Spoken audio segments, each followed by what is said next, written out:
Sjálfbærni, sjálfbæra þróun.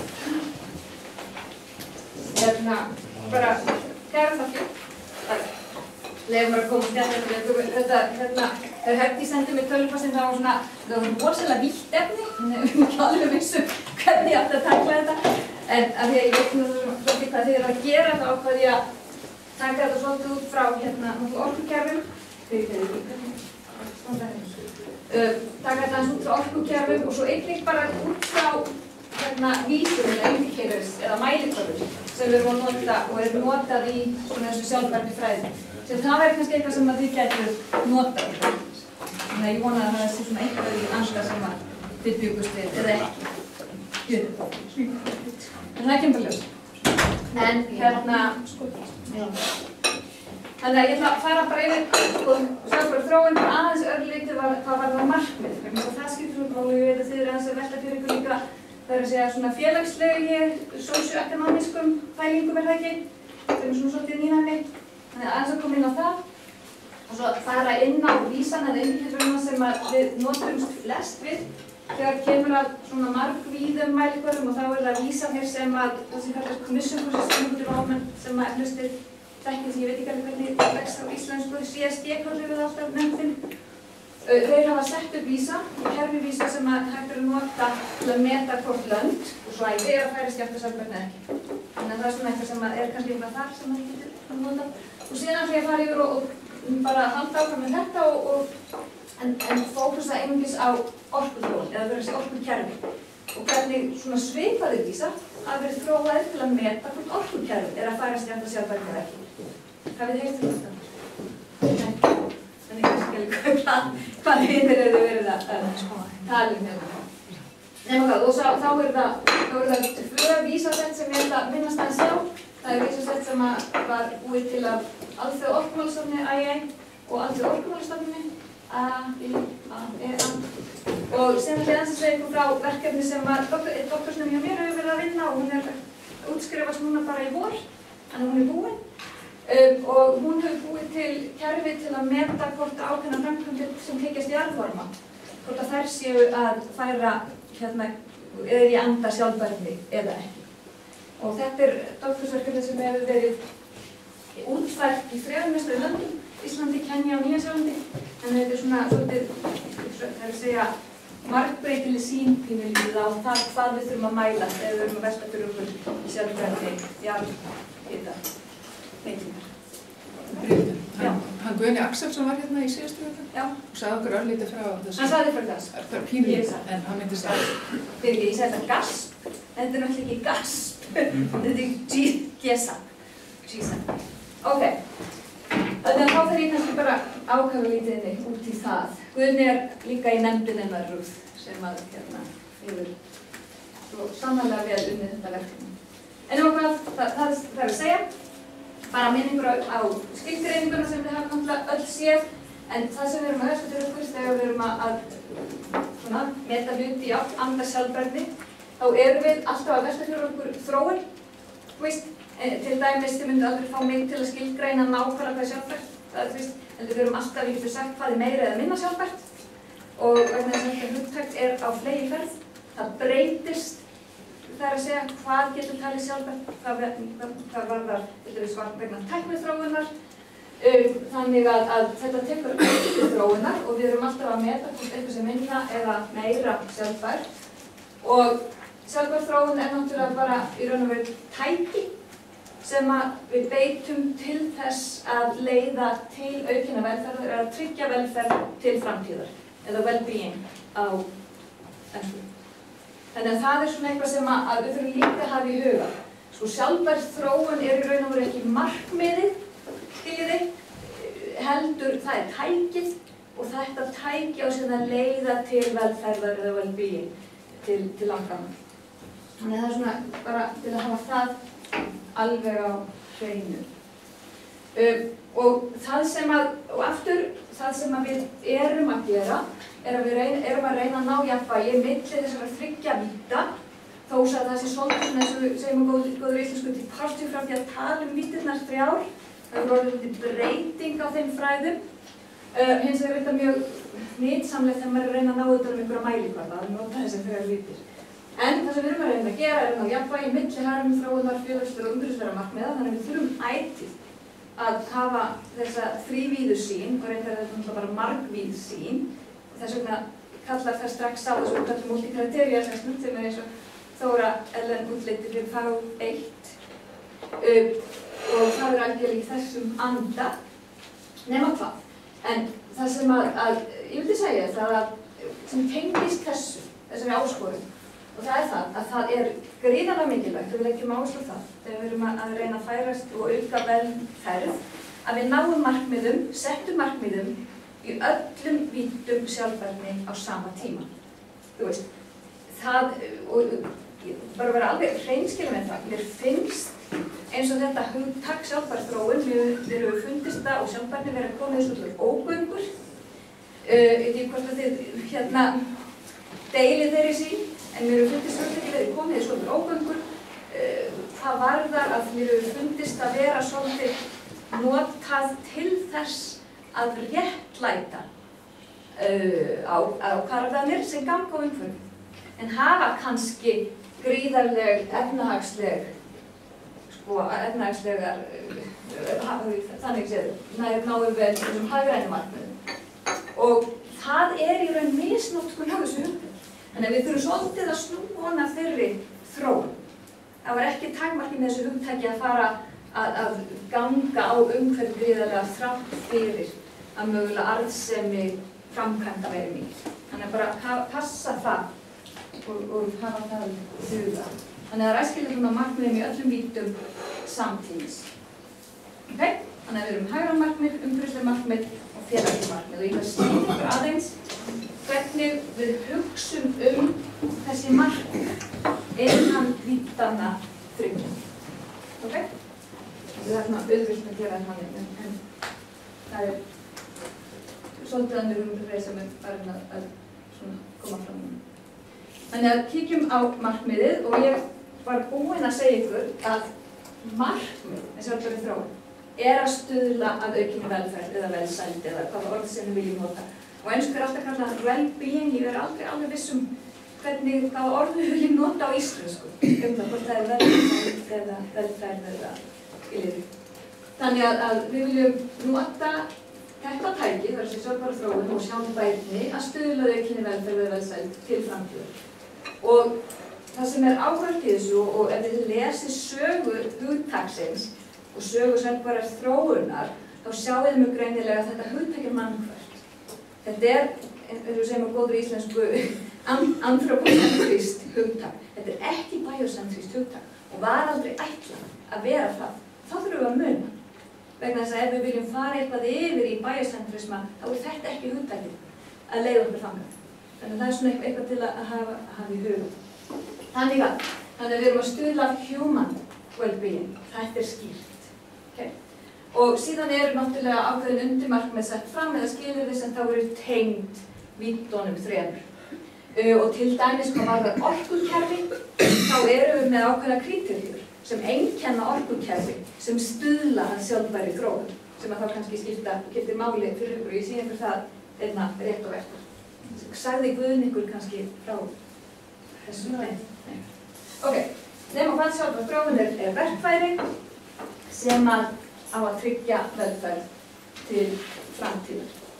Og nú ég sýn ykkur bara hvernig við hugsum svolítið til dæmis hagrænu víddina, og þar eru þessi markmið byggja til dæmis á vinnu prófessors við Tufts-háskóla, Jonathan Harris, og þau öll markmiðin sem ég sýn ykkur hér í dag koma frá honum. Það eru náttúrulega fjölmargir sem hafa gert þetta, en þetta er bara svona að mér finnst það mjög skýr. Þó svo að kannski íslensku þýðingarnar mín eru ekki mjög skýr, ég veit það ekki alveg. En nema hvað, að markmiðið er að viðhalda, það er að segja maintain, eins og orðið á ensku, framleiðslu vara á þjónustu, sem er raun og veru bara þjóðarframleiðsla, maintain, gross domestic product, eða svoleiðis, á hagkvæman hátt. Það er að segja, hagkvæmnin skiptir máli. Annað markmið er að viðhalda atvinnustigi. það kemur einnig fram. Að viðhalda viðráðanlegasta ríkisvalds og staðið undir skuldum ríkisins. Það ætíð að varast einsleitni. Þetta svona resiliency koncepti sem komið þarna inn í hagrænu vítina, þið kannski þekkið. Og síðan eitt sem að, síðan hugmyndafræði sem við nýtum okkur oft sem kallast Five Capitals Theory, þar sem við tölum þessar þrjár víddir í samhengi auðs. Þannig að það að segja við erum með manngerðan auð og þá það hagræna víddin, markmiðið þar að viðhalda manngerða auð. Félagslega víddin þá að halda human and social auð. Og umhverfisvítin að viðhalda náttúruauð. Þannig að það svona aðeins öðru sín, en þetta auðvelt að vinna með þessi hugtök. En það sem að... Við spyrja man-made capital og human capital. Þetta svipar, gjörólíkt í þessari hugmyndafræði. Man-made capital til dæmis þetta human capital þú, og það sem í höfðum til. Þannig að það gjörólíkt. Þó að við séum alltaf man-made. Þetta eiginlega innviðir. Já, þetta það í raun og veru. Það sem að ég held að þið þurfið að hafa í huga svolítið að þið eru að velta sjálfbærni þróun fyrir þeir í samhengi eins og rammaáætlunar, þá ætti náttúrulega að vera að fyrir ykkur hvernig komum við þessum kríteríum inn að orku að framkvæmdir eða einhvers konar kostir eða þróun kerfisins íslenska, hvernig stuðlar það að þessum markmiðum, hvernig mun þessi framkvæmd ekki auka skuldir ríkisins úr hófi eða mun þessi framkvæmd viðhalda atvinnustigi eða eitthvað slíkt. Þetta svolítið erfitt að útfæra en þetta á svona þessum landsskala sem að þessi markmið setja. Umhverfisvítin, þetta svona skýrt hann setur þetta fram. Ég tók nokkra punkta bara hér, það að segja ekki losa mér í mengunni úrgang út í umhverfið en náttúruyfirráði við.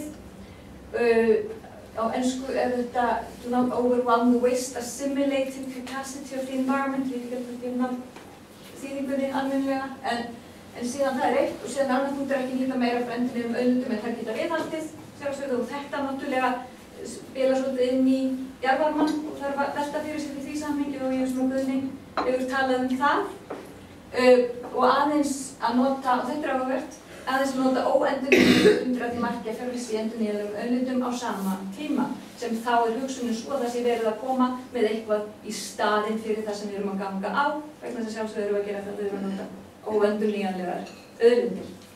Þannig að þetta svona hugmyndafræðin. Þessi setning, fólk oft svona verður svolítið hissa þegar það sé þessa býtu, ok, getum við haldið áfram að nota olíu og svo framvegis. Og það þannig, en þurfum að minnka notkunina og fjárfesta í einhverju sem kemur í staðinn á saman tíma. Ástæðan fyrir þessu sú að þetta hefur svo mikið með hagrænu vítin að gera. Það skörun á milli, það mikið af það sem við köllum fjárfestingu sem þegar hafa átt sér stað og við hendum þeim ekkert bara út á einni nóttu. Þannig að það tekur tíma skala. Þetta tengist greinlega sem að fulltekjum mótvæðisaðgerðir eða mitigation. Þetta tengist því. Það í raun og veru það. Absolutt, þetta í raun og veru það. Það að segja, þetta svona í raun og veru nöðsynlegt. Við getum náttúrulega dregið úr notkun óendurnýjanlegra auðlinda. Ok? Og svo það félagslega vítin. Þar eru nokkur svona hugtök sem að minn sýningur mælikvarða eftir sem að koma fram og í hans markmiði á að tala jöfnuð. Það að segja equity, það sem jöfnuður á íslensku. Equity, og svo liðum þýðingarnar. Equity og equality, jafnrétti. Þannig að framkvæmdir eða þróun þarf að tryggja jöfnuð, hún þarf að tryggja jafnrétti, hún þarf að tryggja fullnægjandi aðgengi að félagslegri þjónustu og þá erum við að tala heilbrigðisþjónustu sem og menntun. Þarf að tryggja og stuðla lýðræði, það þarf að tryggja að þáttaka að almenningi sé tryggð þáttaka í þeim ákvarðanaferlum sem eru til staðar og oft erum við þýðu við þetta yfir í þessari auðshugsun í það að við séum að viðhalda bæði auð og félagsleg. Það að segja social og human capital. Okay? Og til dæmis lýðræðið á við social capital. Þannig að þetta svona aðeins margskipt hvort á við hvað. félagsleg þjónusta, heilbrigðisþjónusta og menntun, það tengist mannauði. Það er svona. En það sem hægt væri að gera síðan, til dæmis ef þið velta fyrir ykkur félagslu vitinni, ég held að það sé nú meira socioeconomics sem að þeir kannski eru að pæli, þá væri hægt að taka út eitthvað af þessum þáttum og sjá hvernig tengjum við mælikvarða við það og kannski setja það upp í einhvers konar multikriteria greiningu. Við veit ekki hvað þið eru að hæla, en þetta er svona eitthvað sem að vera að gera og er gert. Þannig að jöfnuður, jafnrétti, aðgengi, lýðræði, public participation og síðan að viðhalda mannauðnum og félagsauðnum. Okay. Síðan nú ég bara að sýna ykkur aðeins varðandi hvernig þessi hlutir eru mælt. Og það hafa komið það út nokkuð, þið hafa kannski sett þessa mælikvarða áður, en þetta eru mælikvarðar sem voru gefnir út af Sameinuðu þjóðunum eða Commission for Sustainable Development sem eru undir nefnd hjá Sameinuðu þjóðunum og þeir settu fram það sem við kallum margvíða vísa. Það er að segja þetta er ekki vísitala. Þetta eru margir vísar sem síðan er hægt að velja úr það sem á við hverju sinn, vegna þess að það er náttúrulega mjög margbreytilegt. Það voru 58 vísar valdir og það eru 3 víddir og þeir eru settir upp í þess að við kallum þá dimensions eða víddir og svo koma tema og undir tema. Og þetta er allt, þið séð þetta á netinu, það eru mjög greinar gerðar upplýsingar á netinu frá Sameinuðu þetta allt saman. Og þetta er þá notað til að sjá hvort að þróun hjá mismunandi löndum er að færast í átt að sjálfbærni eða ekki. Og eftir þetta er notað á landsvísu. Það er í þessum anda, í anda þessarar vinnu sem að til dæmis Alþjóða orkumálastofnunin setti fram vísa fyrir orkuþróun. Það er sem ég er að sýna ykkur þetta leiðir svona náttúrulega yfir í það. Og bara hérna, þetta er bara frá þeim, þannig að þeir setja þetta upp í þá víddirnar, þeir eru enda með institutional líka og sem er oft haft með, þá erum við temur, undirtemur og svo vísar. Og það getur verið margir vísar fyrir mismunandi undir. Ég ætla bara að sýna ykkur þetta örsnögt. En aðeins ekki það, þá vil ég segja ykkur frá að þessu var breytt. Þessu safni vísa var breytt 2007 og þá komu, þetta er bara forsíðan af skýrslunni sem kom fram þá og þá fækkuðu þeir þessum, það sem gæti kallað kjarnavísar sem að í raun og veru allir þurfa ekki skoða með tilliti til sinna landa. Þá undir 50 vísa sem eiga við öll lönd í raun og veru og þeir leggja mikla áherslu á það að lönd sem eru að velta fyrir sig hvort þau séu að færast í átt að sjálfbærni eða ekki, að þau skoði alla þessa vísa og með því leggja þeir gríðarlegan áhuga á þessum margvíða eiginleika hugtaksins. Það er ekki nóg að bara auka hagvöxt og það er það sem þeir eru að leggja áherslu á. Það er ekki nægilegt. Það er ekki bara nóg að kíkja á hagvöxtinn vísina.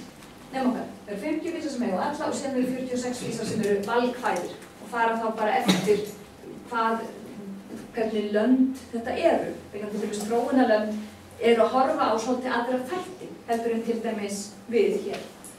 Og það sem þeir gera einnig líka, og það er svona þessi nýju hugmyndafræði innan sjálfbærni heimsins, er það að við erum farin að gera mjög skýrt grein fyrir hvernig vísarnir hafa áhrif hver á annan. Þetta er náttúrulega kerfi, þar sem að þá náttúrulega félags- og umhverfiskerfin 3 hafa áhrif hvert á annan. Og það kemur, og þeir setja það mjög skemmtilega fram í þessari skýrslu. Og þetta er líka til á netinu, þetta er bara mjög auðveldlega að tekka á þessu. Og ég ætla nú ekki að fara yfir, ég setti þetta bara hérna þannig að fyrir ykkur, þannig að þið viljið kíkja á þetta. Þá eru til dæmis, sem þið sett upp, svona dæmi bara, þá er þín hérna, þá er það temun, þið sjáu það er engar víddir lengur, þið slepptu því. Þannig að það er temun, það er undir þema og síðan er kjarna-indikator eða core-indikator og síðan eru svona aðrir indikator. Kjarna eru ekki valkvæðir, það er allir sem er að gera þau eða þá, en þessir eru valkvæðir til þess. Og hérna reyndar ég sé að það er hérna með tourism undir, ég hafði bara ekki slóð mikið fyrir bara, ég var bara að reyna. Að hérna, þá er til þessu valkvæðir vísir fyrir túrisma, raise of local residents to tourists in major tourist regions and destinations. Það áhugavert, nema hvað. Þannig að þetta sett svona upp. Þannig að til dæmis, og það auðvelt að tengja þetta við hennar mismunandi vítur. Félagslegu vítur, til dæmis poverty, health, education og svo framvegis. Þannig að þetta svona sem að þetta gert. Hérna sett inn fyrir umhverfisvítina, þá koman eftirfarandi natural hazards eða atmosfér eða lofthjúpurinn, land og höfin. Og síðan það síðan brotið niður í undirþema og indikatora, kjarnaindikatora og svo barnfæða, vísa. Þannig að það ýmislegt hægt að vinna með þetta, þú veist, ef þið eru að leita að einhverjum mælikvörðum sem falli með ákveðna vítir, þá búið að vinna svolítið vinnu fyrir ykkur þar. Og síðan bara fleiri hérna, þetta meira umhverfið og svo koma hægræni vísanir. Ég ætla ekki að fara yfir því, bara ef þið hafið áhuga á kíkið á þetta sjálf, setja inn og með einhver vildi, gefa sér þetta nánar. Þannig að bara hafa í huga, þetta margvítt hugtak og við erum alltaf að reyna að ná þessu jafnvægi þó að uppfylla markmið í öllum vítum samtímis og það er gert mjög oft gert að þessir vísar og svona vísar, þessum anda, eru notaðir beint inn í multikriteríu greiningar. Það er bara mjög algeng aðferðafræði út allan heim. En náttúrulega rammaáætlun rafræðafræðin sem við gerum fyrir náttúrulega okkar eina og langbesta dæmi notkun á þessari hugmyndafræði hér. Bara aðeins að minnast á það er náttúrulega margir aðrir vísar til. Ég bara minnst að þetta eina vísarsett og það er fleiri smiðjur sem hægt er að leita til. Og það er margs konar öðruvísi vísar, til dæmis einvíður sem eins og vistsporið, vísitölur, alls konar vísitölur til þar sem allt þýtt yfir í peninga til dæmis. Það til dæmis framfarastuðlun eins og við kallaðum á íslensku, eða Genuine Progress Indicator, GPI, og svo eins og umhverfisvísitalan Environmental Performance Index, það eitthvað þar líka sem kannski. En þannig að það er margt til viðbótar sem væri hægt að skoða. Okay. Þannig að kíkjum núna aðeins á orku og í bara mjög svipuðu samhengi vegna þess að eftir, þetta byrjanur ekki þessi svona hugmyndarfræðilega þróun byrjaður ekki fyrir en svona 1998-9 sem áhugavert. Orka var ekki í hjarta sjálfbærri þróunar. Töluðum greiðlega lítið orkumál og þið sjáu þetta í litteratúrnum og litteratúrin kemur frá Sameinuðu þjóðunum og við líka greiðlega lítið talað orkumál sem svona tema í þessu samhengi. Þetta var svona undirtema, hvað var það til dæmis loftslagsbreytingar, en þetta sást mjög sjaldan. En síðan eftir 2000 þá hefur sjálfbær orkuþróun orðið í raun þess að við köllum kjarnaatriði í því að færast í átt að sjálfbærni. Að við verðum að ná fram þess að við köllum sjálfbærri orkuþróun. Og þetta var ástæðan, bara segir þess að það er bara ástæðan eru eftirfarandi og bara rétt aðeins að, þú veist, hún skiptir máli fyrir orkunotkun drífur hagvöxt, það er bara hún, notum orku fyrir allt og fjölmörgar stúdíur sem að sýna fram á þetta, það að hafa aðgengi að hágæða orku er forsenda lífsgæða, það er bara þannig og það er eitthvað sem við sjáum mjög greiðilega til dæmis þegar við tengjum lífskjaravísitöluna til gamans. Við kíkjum á lífskjaravísitöluna í samhengi orkunotkunar á mann, hágæða orkunotkunar á mann. Alltaf gaman að sé með þessa hérna, þegar Ísland hérna. Greiðslu nýtum langmest. Það er að segja að ekki út af áliðnaðum sjálfsögðu, við vitum það öll. En þannig að þið sjáum að það er greiðilegt logisticsamband á milli, það er að segja lífsgæða og orkunotkunar. Notkunar og hágæða orku. Þannig að það drífur hagvöxt, forsendur lífsgæða og síðan leiður oft notkunin til greiðalega umhverfisáhrifa. Þannig að þetta er raun og veru, þetta er svona lykilmál í raun og veru innan hugtaksins. Þannig að þetta var fyrst sett fram 2002. Þannig að þetta er frekar nýtt að fólk svona fór að hugsa orku sem eitthvað sem skipti gríðarlegu máli fyrir sjálfbæra þróun. Nú vil ég bara viðurkenna leti mína, ég bara gat ekki því þessar tvær skilgreiningar sjálfbæra orku. Þannig að ég bara beðist afsökunar því að þið getur að lesa þetta sjálfsögðu. Þannig að sjálfbær orkuþróun eða Sustainable Energy Development er skilgreind eftir 5. hátt. The provision of adequate energy services, þannig að það sem við gerum það við skoðum svona skilgreiningar og svo tókum við kjarnatriði út úr skilgreiningunum og svo tengjum við vísa við þá þau atriði sem að koma fram. Provision of adequate energy services at affordable cost, þannig að það séu hægri vitin að koma, in a secure and environmentally benign manner, þannig að þá kemur orku öryggið og umhverfismálin, in conformity with social and economic development needs. Þetta fyrsta skilgreiningi sem kom fram 2001 á sjálfbæra orkuþróun, eða Sustainable Energy Development. Ég veit hvort það sé nógu þýðing. Síðan 2002 kom miklu svona betri þýðing, eða skilgreining á hvað þetta og miklu fyrir orð hérna. Og þetta kemur frá Jóhannesarborgarfundinum sjálfbæra þróun sem var haldinn 2002. Og þetta svona sú skilgreining sem við reiðum okkur mikið á þegar við erum að reyna að vinna með þetta hugtak sjálfbæra orkuþróun. Og hérna kemur það: improving access to reliable, affordable, economically viable, socially acceptable and environmentally sound energy services and resources. Þetta skiptir mjög máli og ég ætla bara að benda ykkur það orðið socially acceptable. Þetta skiptir máli. Og þetta, ef þið eru að velta fyrir ykkur félagslegri vít innan rammaáætlunar, þá þetta sem þið þurfa að velta aðeins fyrir ykkur.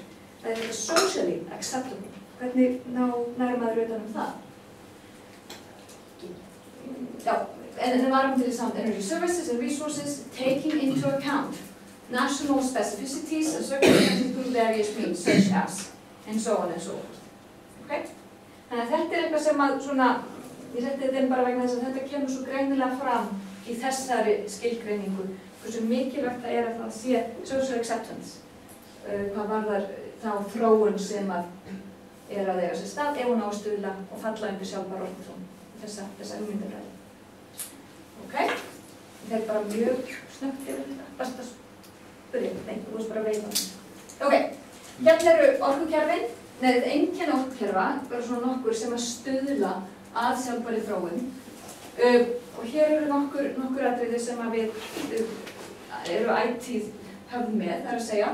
Við þurfum að reiða okkur á og þau þurfum að reiða svo endurnýjanlegar eða varanlegar orkulindir, varanlegar auðvitað eða vindurinn og svo framvegis.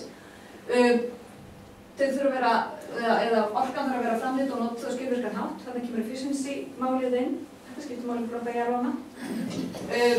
Þau þurfum að hafa og þróunin og fjárfesting í orkukostum þarf að vera hagkvæm og þarf að hafa jákvæð hagræn áhrif.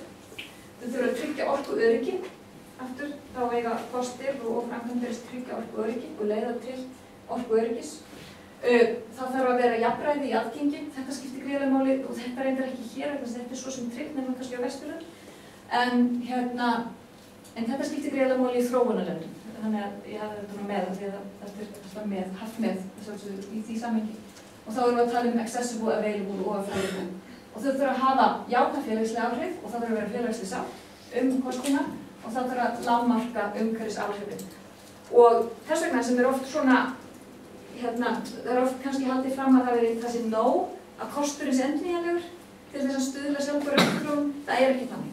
Það einn af þáttunum sem þarf að vera til staðar en bara einn af mörgum. Þannig að við þurfum að, þegar við erum að tala sjálfbæra orkuþróun og orkuþróun í samhengi sjálfbæra þróunar, þá þurfum við þá getum við ekki hort á þetta þröngt, þannig við þurfum að stíga út í þessa margvíðu sín á málið. Okay? Og síðan í þessu samhengi voru síðan settir indikatorar sem að þá svara þessum þáttum hér. Og það voru eins og ég sagði áðan, þá var það Alþjóða orkumálastofnunin og Alþjóða orkumálastofnunin sem að settu þetta fram. Og ég bara kippti nokkrum hérna sjáðu til dæmis þetta einfaldur varðandi social vítina, þá sjáðu þið equity og þá þið með accessibility og affordability og disparity. Þannig þið sjáðu þá síðan það er gert sama hátt, tema, undirtema, indikatorar og síðan svona hvernig hvert og eitt er reiknað. Þannig að þetta er alltaf sett upp á mjög svipaðan hátt þessi mismunandi mælikvarðar. Og hérna koma nokkur dæmi hagrænu vísana og hérna koma fleiri hagrænuvísar, til dæmis, ECHO 13, Renewable Energy Sharing, Energy and Electricity. myndum við náttúrulega skora frekar hátt á því. En það sem við erum að horfa á það að ef við erum að færast í átt að sjálfbærri þróun, að sjálfbærri orkuþróun, þá ætti það hlutfall að vera að hækka. Það ekki verið að horfa á stöðnum fyrir það orðið 100%. Og svo það umhverfis vítin og þá það sömu kategóriur og CSD-nefndin setti fram fyrir sig, munið atmosfér, water, land. Þannig að þetta í algjöru, þetta alveg í sama anda. Okay? Og þá nokkur orðum GESAF-vísana. Og nú veit ég að Guðni talaði þetta, þannig að ég ekki segja mörg orð. Þannig að það það sem að Ruth, doktorsnefnin okkar, hefur verið að gera. Hún að vera að setja upp, það að segja ramma það sem þeir eru að beita á mismunandi kosti til virkjunar jarðvarma, hvort að þeir mismunandi orkukosti stuðla að sjálfbærri þróun eða ekki. Og eins og Guðni hefur auglýst sagt ykkur á þetta hefur verið þróað með þátttöku almennings í 3 löndum sem hefur verið mjög áhugavert. Áhugavert að verið að sjá mismunandi sýn mismunandi landa á hvað skiptir máli. Það hefur verið mjög lærdómsríkt fyrir okkur. Nú struktúr þessa ramma það að byrja á að setja þessu sustainability goals, það að segja hvað þetta að fara, það eru markmiðin og síðan tengt við það eru því síðan sem við kallum core sustainability, hér er bara þessi anda eins og síðast ég gerir núna, kjarnavísar sem skipta máli allstaðar og þarf að meta allstaðar og síðan eru valkvæðir vísar sem að þeir sem eru að nota þetta geta valið á milli og aftur þá fer það oft eftir þróunarstigi lands eða eitthvað slíkt. Eða bara svona sérstökum aðstæðum. Og bara ég seti þetta af því að ég veit ekki hvort Guðni sýndi ykkur þetta, en ég held að það geti kannski verið samlega þau þurfa ekki að kýra að vera áhuga á þessu. Þá öll takmarkmið. Þegar það til dæmis environmental management. That geothermal resources should be managed in such a way to avoid remedy or mitigate adverse environmental effects. Eða energy equity. The energy supplied by a geothermal resource is readily available, accessible and affordable to the public. Það voru svona goal statements sem voru samþykktar í öllum löndunum sem við gerðum tókina í og síðan tengt þessu eru síðan vísar sem eru beintengd þá þessum markmiðum. Og til dæmis þá í félagslegu vítinni þá erum við að horfa til dæmis á social acceptance aftur. Þetta fyrir þróunarlönd life expectancy og þá hvernig framkvæmdin hafa áhrif á það skoðað. Income equity, percentage of community residents that meant to be relocated eða average income levels, þannig að það ýmislegt sem hægt að nota þar. Og í umhverfisvítinni þá erum við að horfa á air quality, water quality, hávaða og svo framvegis. Og í hagrænu vítinni erum við að horfa á kostnað, utilization efficiency eða skilvirkni og síðan direct and indirect job creation. Þegar maður skiptir máli stundum þetta haft undir félagslegri vít, en þetta klárlega socioeconomicskur mælikvarði, economic diversity of project impacted areas and plant power outages. Ég tók bara nokkur dæmi. En myndi ég búið stoppa? Þannig að það sem ég myndi halda þetta hugtak, sjálfbær þróun og sjálfbærni getur hjálpað þegar við erum að taka ákvarðanir, hvað varðar hvað kosti við ætlum að hleypa í gegn og hverjir ekki, en þó að fara varlega. Og aftur, við bara leggja áherslu á það að ef við farið að nota eitthvað þetta hugtak, að þá séu markmið uppfyllt í öllum vítum. Þannig að hagrænu vítinni sé ekki leyft að ganga á hinar og það getur ekki lagt meiri áherslu á þetta atriði. Vegna þess að þetta eitthvað sem við höfum séð og sannanlega gerast. Og það mikill fjöldi vísað til. Ég sýndi ykkur svona 2 smiðjur sem þið getur leitað í. Það eru fjölmargar aðrar. Og aftur þá verður þetta alltaf að vera með því fjölvíðu mati eða multikriteríum. Það bara þannig. Þetta fjölvítt hugtak og fjölvíð aðferðarfræði sem er aðstæðan. Þannig að, 100%. Takk fyrir það.